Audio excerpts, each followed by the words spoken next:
Hello, Cryptonauts, and welcome back to another episode of Cryptocurrency Chat. I am your host, Blockchain John.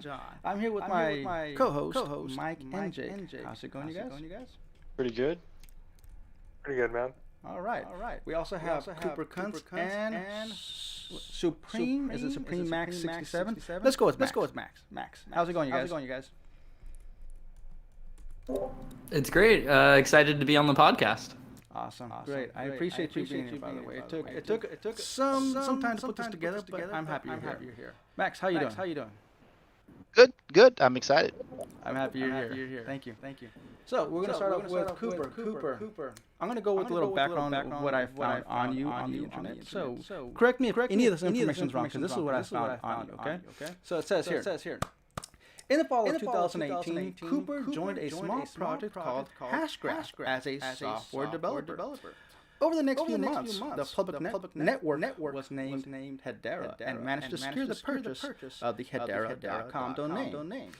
A round of SaaS fundraising was closed with over $100 million raised. He helped over 30 projects to build their applications on the Hedera network. He also started the developer tutorial series, Coding with Cooper. He has since moved on from directly working on Hedera and joined Galaxy as Chief Technology Officer and one of the very first employees. Welcome, Cooper. Yeah, so far that is all correct. I appreciate the warm introduction, and happy to chat more about my time at Hedera.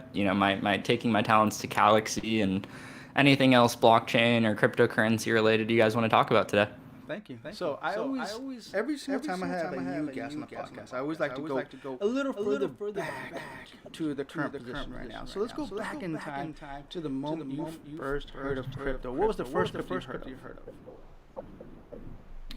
Yeah, I think I started studying computer science, a fair number of years ago. And I think, probably around 2014, 2015, I was still in school. And, I think a lot of people in the computer science, and I was also studying philosophy at the time, were very much interested in it. I think specifically the computer science department at the University of Arizona kind of caught the crypto bug a little early, and I would see people in my 9 a.m. Discrete math theory classes trying to trade Bitcoin or looking at charts and stuff like that. And I wasn't super interested in it. I was super focused on my academic career at the time. And also I was running the IT student advisory board at the University of Arizona, managing about $5 or $6 million worth of their IT budget. Wow. So I wasn't super, available or focused on Bitcoin as a trading opportunity. I think it was about 2016, maybe, a little bit into 2017, when I had more of my serious engineering friends go to hackathons or start talking about Ethereum, not so much as, an investment vehicle, but as a development paradigm. And I think that's when, it started catching my attention. Nice. So 2017 is when you got into it. Like really. Did you start developing on Ethereum? Working on Solidity? I had looked at Solidity at the time. I was doing a variety of work, in school, in, freelance work. I was actually doing software engineering for the University of Arizona professionally at the time as well. So I didn't have, a lot of free time, but I was definitely looking at Solidity, had, followed a bunch of tutorials. At the time, the technology I was really interested in, had played around with a lot, was IPFS, the Interplanetary File System. To me, those Web3 technologies always seemed a little bit more approachable, I guess, than something as intimidating as Solidity. So I'd say I played around with them, but I didn't really take building in the blockchain industry seriously until I came across Hashgraph in 2018. 2018, all right. So I'm kind of curious. Did you ever buy up crypto early on? I can say that I definitely held some Bitcoin and Ethereum. I wouldn't say it was early by any means, which is, as everyone else in the industry would agree, probably one of the bigger mistakes of all of our lives living in this moment. Yeah. Yeah, man. Now, I'm kind of curious because the timing is quite odd when you got into it seriously. Normally, everyone that gets into it seriously tends to start buying up and pretty much dumping all their savings into crypto. Traditionally, that's what people do when they first get into it. Now, you got into it around 2017. Now, we know that there was a spike in the market in late 2017 when it went to all-time highs. I'm kind of curious. Did you buy in at the top?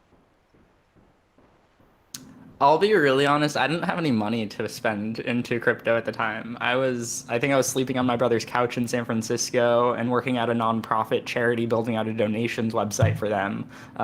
So I wish I did, honestly, but no. See, that's quite interesting because now your life is completely different. Are you still sleeping on the couch, by the way? I am not sleeping on the couch, let alone my brother's couch, no. Shout out to Hedera for that one. I was gonna say that. We'll get there pretty soon. All right. So then you got into IPFS. Did you actually develop on IPFS, or that's just something that interests you? I mean, I think IPFS was the first project that got my attention as a legitimately new Web3 technology. Something that is kind of a fundamental innovation in the way that you can share data without, centralized infrastructure.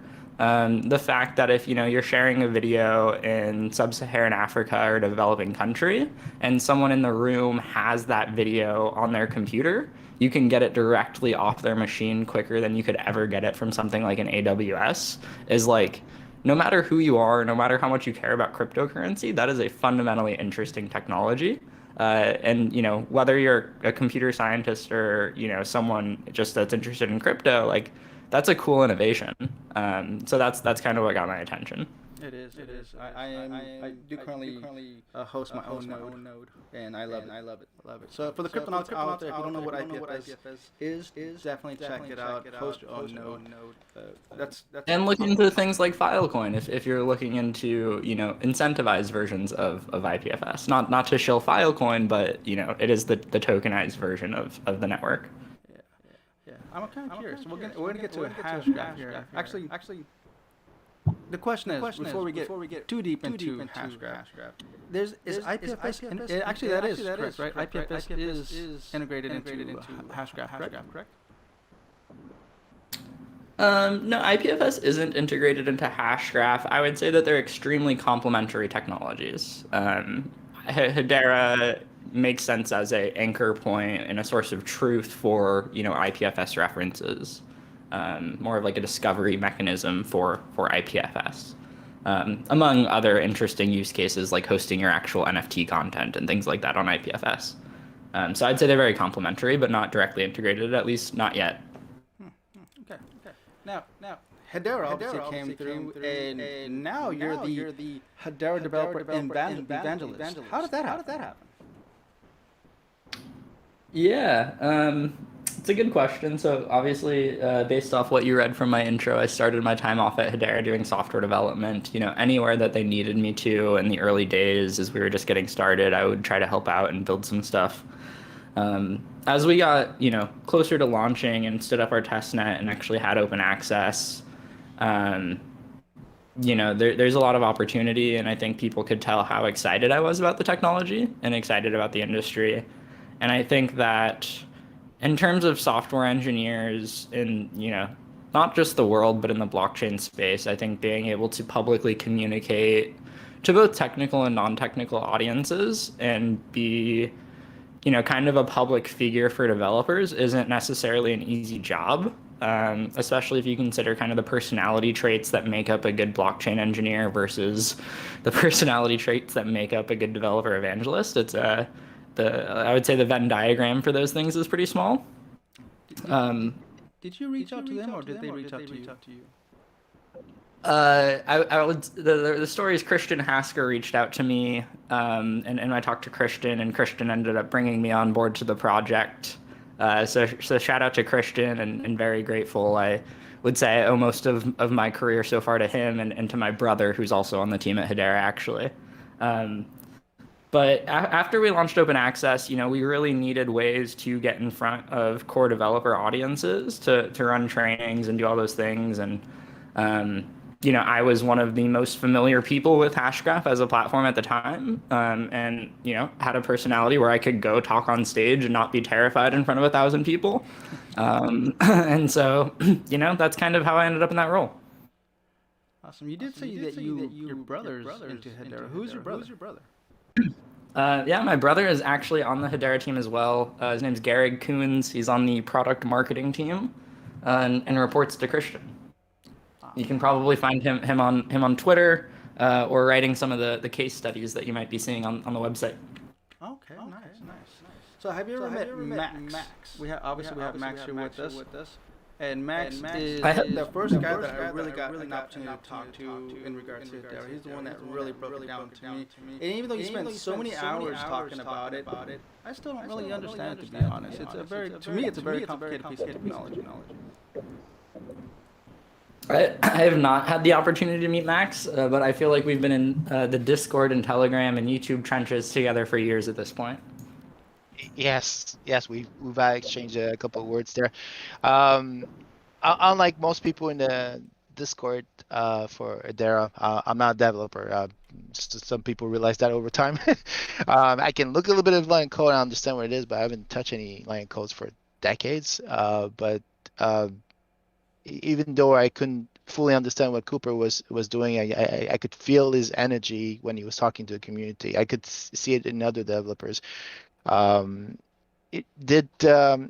did you ever feel that when you were speaking to the audience, or when you were doing these little clips on Hedera's YouTube channel, did you feel that the audience was getting hooked on every word? Did you feel like the energy you were trying to portray was being transmitted? Because it felt that way to me when I was watching those videos.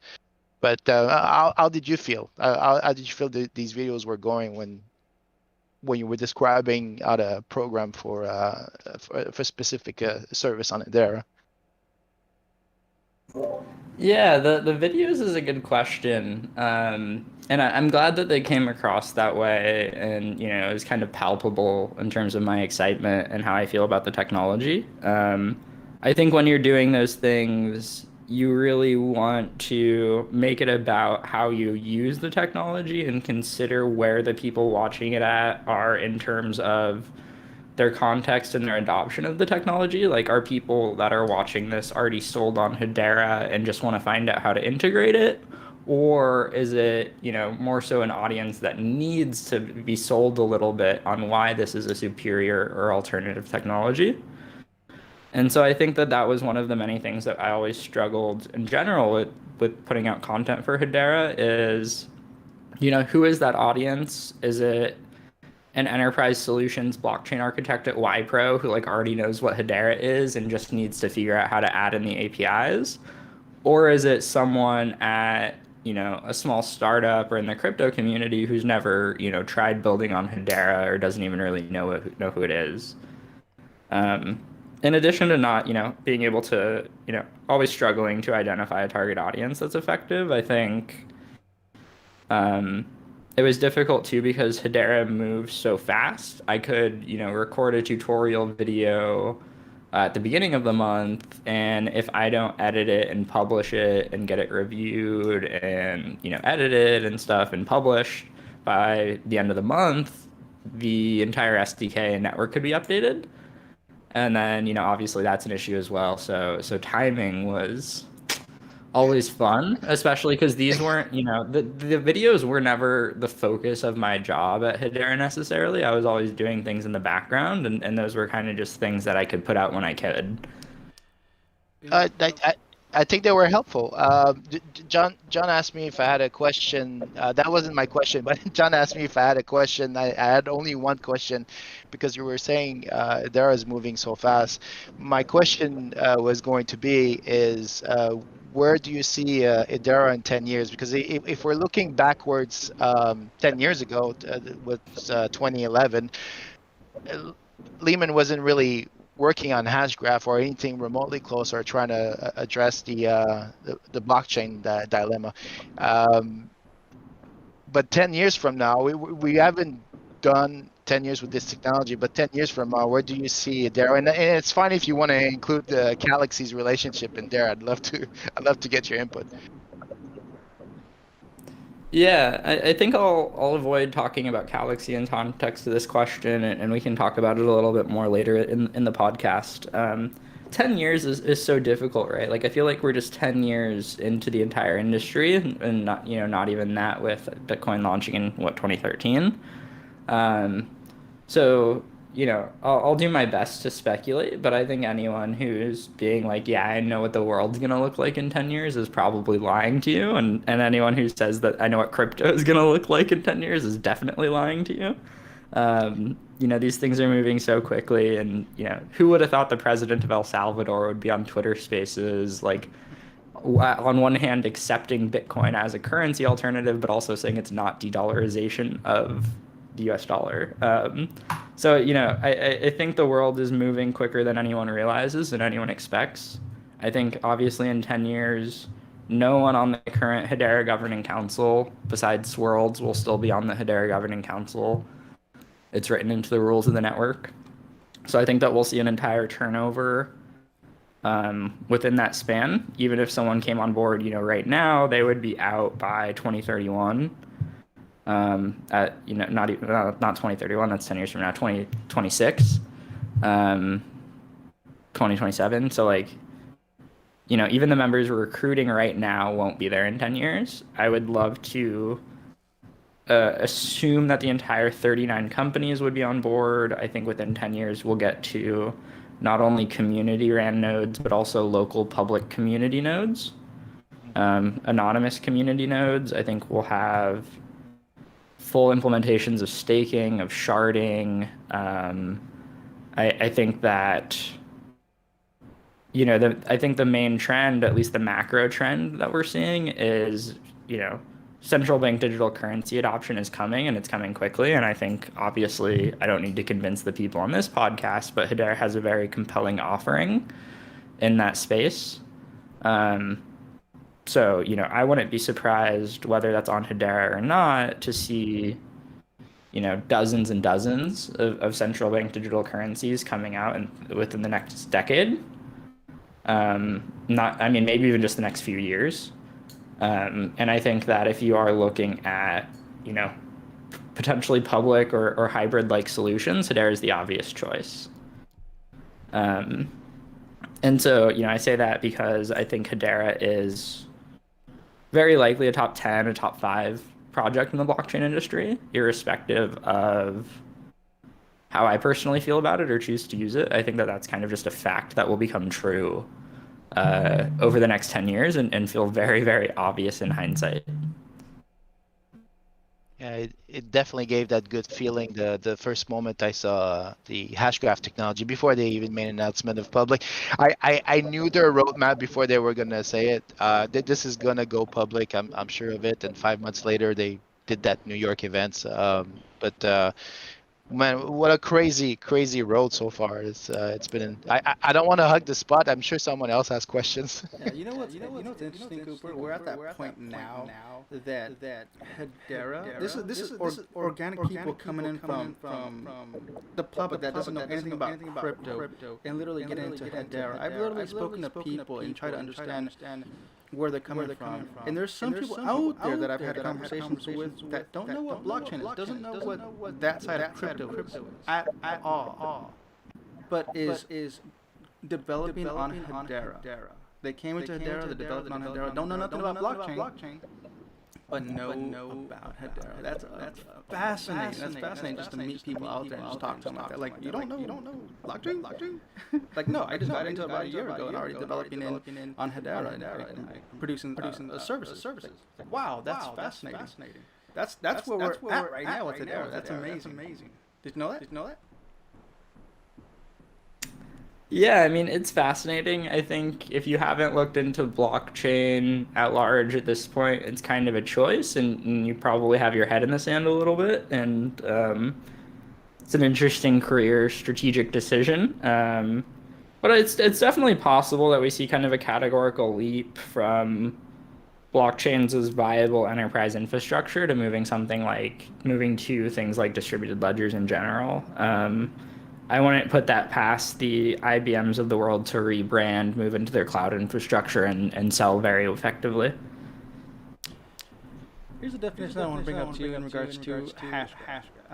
This is what I just found just doing a quick Google search. There's some very complicated words in there that I've never heard anywhere else other than here. So I'm gonna try my best to try to read it. And please, after I read it, can you break it down into simpler terms so I can understand it? Because this is complicated stuff to me. Here we go. Hashgraph is a I can do my best. Okay. Hashgraph is a distributed ledger technology that uses direct. What is it? ACYCLIC. What is that? Acyclic.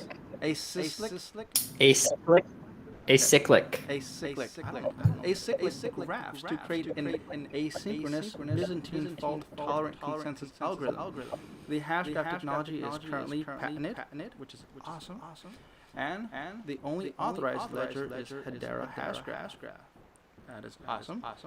The native cryptocurrency of the Hedera Hashgraph system is HBAR. There you go. That's all I got. Yeah, happy to try to break that down. You might have to remind me here at some point what the next couple sentences were. But if you talk about it at the high level, Hashgraph is two things. It is a architecture for building distributed ledger technologies, like that description implies. So a distributed ledger technology is, you can think about it as just a highly distributed database where everyone has a copy of it and everyone can see the same entries into that database or see the same ledger of information. In order to build that distributed database where everyone sees the same ledger of information, you need to have a way to agree on the state or the content of that information.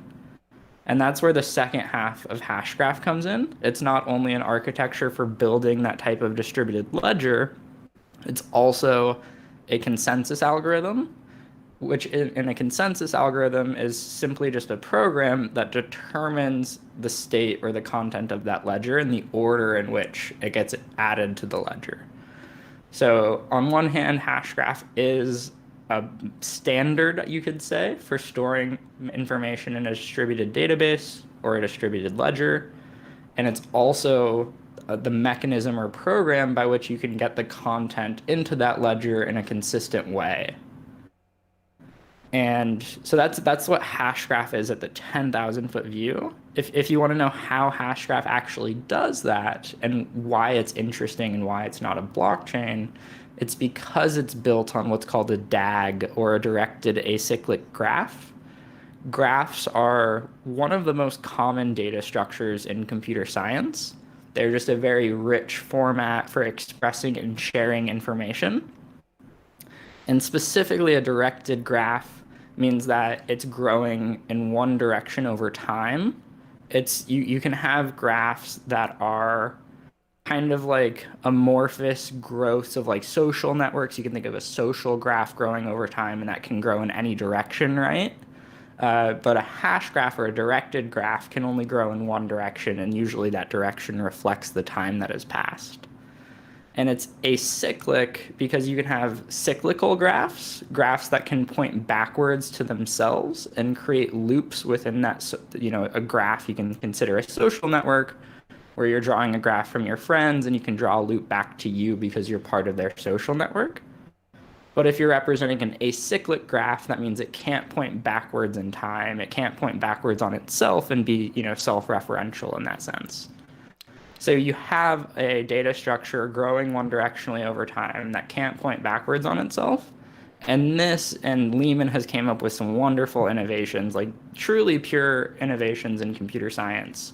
I don't even think the strongest Hedera haters or fudsters out there would argue that Lehman hasn't came up with interesting things in computer science, but he's come up with novel ways to do this information really efficiently and get that data out of that directed acyclic graph into a total fair order and into those distributed ledgers that anyone can run, and everyone knows that they're seeing the same entries into that ledger or into that database. I can talk. I think that definition also mentioned asynchronous Byzantine fault tolerance, which is just the security property of this specific architecture. Byzantine fault tolerance is a category of problems in distributed systems that is a set of network attacks that could affect something like a distributed ledger. And being able to say that you're tolerant to Byzantine faults means that you have a certain amount of security assumptions or guarantees about your network and about how that data is going to end up in those ledgers.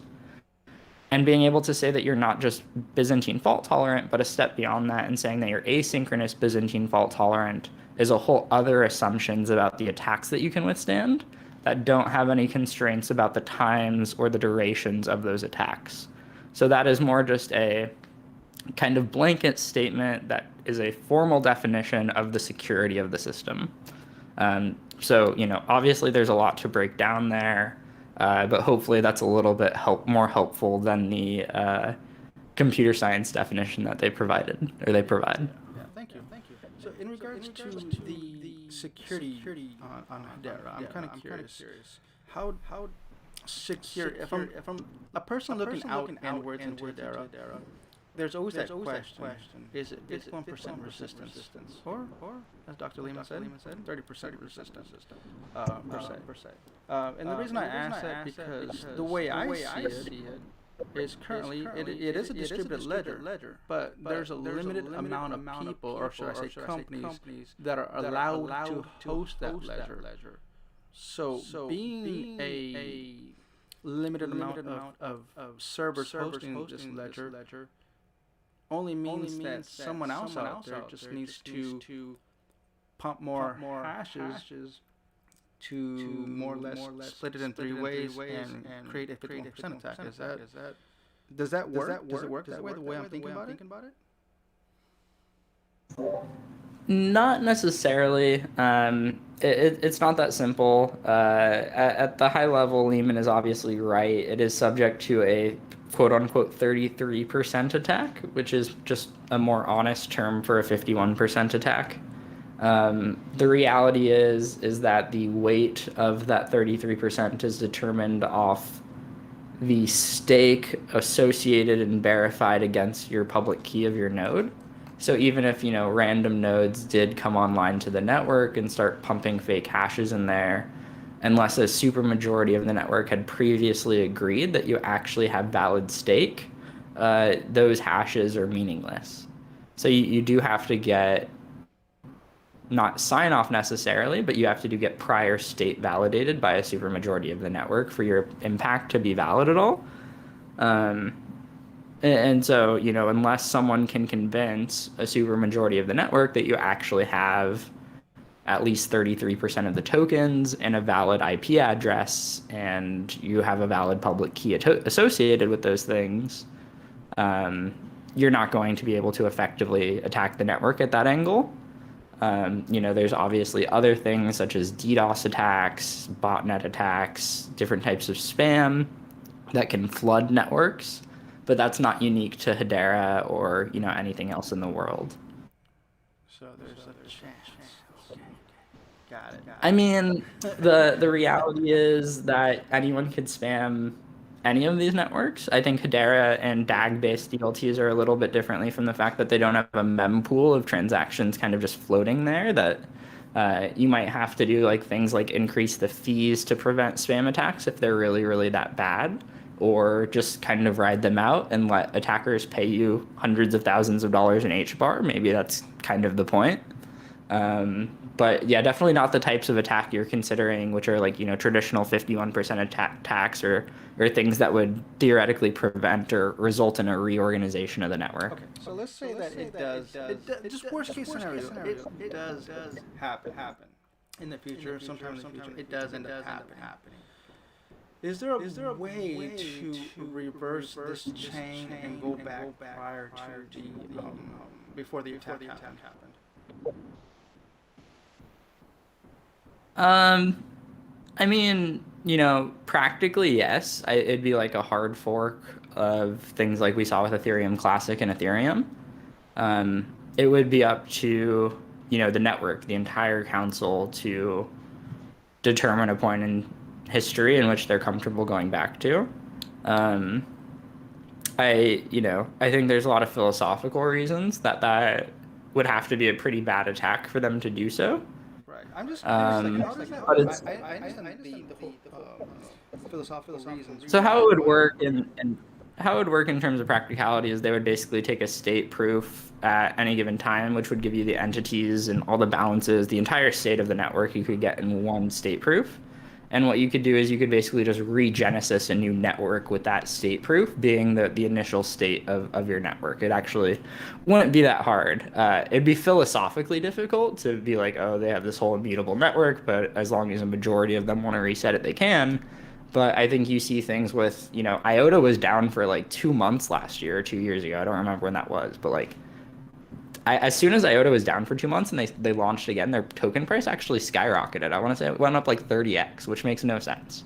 And things that you see with Ethereum and Ethereum Classic, I think a lot of people aren't firm in the sand when they say that code is law and things like that. To talk about, recently in the past couple of months, I've been working at Galaxy. Galaxy would be fine with that as long as we can guarantee that the state of our network is consistent with what we expected historically. As long as our users have the same social tokens, same NFTs, same collectibles in their wallets, we very much trust the council and the governance processes that are in place. All right. So now that you mentioned Galaxy, I do want to turn in that direction if you want. What is Galaxy? And from my understanding, it is working off the Hedera network, correct? Yeah, so Galaxy is a project that's founded by Spencer Dinwiddie, a professional athlete in the NBA. He currently plays on the Brooklyn Nets. He was the first professional athlete to launch a tokenized and securitized version of his sports contract. And Galaxy is his most recent play or foray into the blockchain industry. It's a platform for issuing and managing social tokens, as well as collectibles for different types of content creators. Whether you're an athlete, an artist, an influencer, we provide a really nice toolkit that makes it easy for you to monetize and earn money from your community and your fans. I do have one more question in regards to Hedera, and I'm going to go ahead to Jake. Now, how does somebody like me that's not a developer, not a coder, get into Hedera and actually start using the services? What's out there that I can get into? I feel like Max is probably the most qualified person to answer this. He's one of the most active community members who, to his own admission, isn't a developer. So I'll kick this one to him.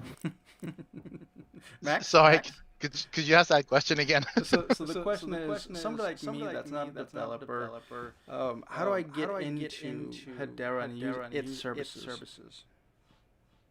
Well, it depends. Are you trying to take advantage of dividends? Because most users, the first time they get used to crypto, they do it for the staking, and that's not going to be an option right away. So I would say to those individuals to, huddle. I don't like that term, but to huddle, while the market is just starting to recognize Hedera. I think everyone would agree that what Hedera has accomplished right now is more than any ledger in the top 50 on the market. So if we're seeing what the future is going, we know where the price is going. I don't like price speculation, but I'm saying from a user perspective, the first time they find out about Hedera, if they feel like they want to do something productive, then by holding HBAR, they're actually contributing to the network. They're solidifying the network stability. The more you're holding for a long term, the more security you're bringing to the network. You're doing it for your own gains, but in reality, you're also locking out liquidity, and the more you lock out liquidity, it benefits everyone. So that would be one way people can help. The other way is social media. People are active on Twitter, on YouTube.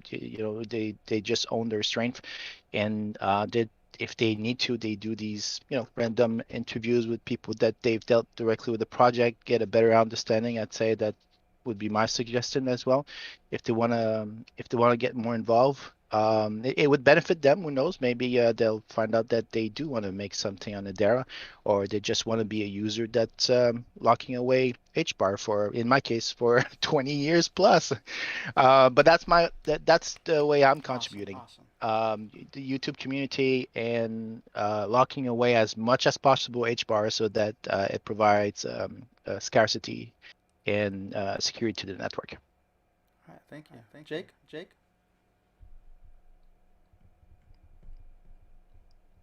Oh, sorry, my. Did you have some questions? I don't have any questions. No questions. It's actually been quite informative. I will say that it's. I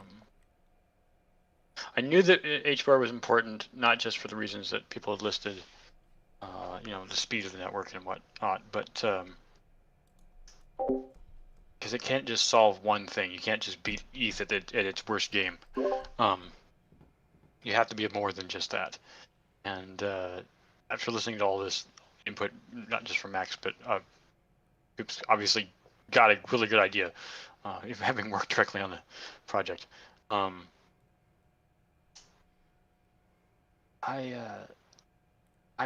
still at odds, not with Hedera, but with all of crypto to some degree. It might just be the internal dilemma one suffers when owning a medium-sized farm. But I guess what I'm trying to get at is that HBAR has an immense potential. I think it's already demonstrating that. And like Max was commenting earlier, where will it be? And yeah, I have no idea. But I have a feeling that I should go against my prior comment of Bitcoin will never break 25K, and say that I have pretty good confidence in HBAR being practical for a long time to come. And I don't know if it'll overtake ETH in the short run, but it may very well be a huge contender in the market.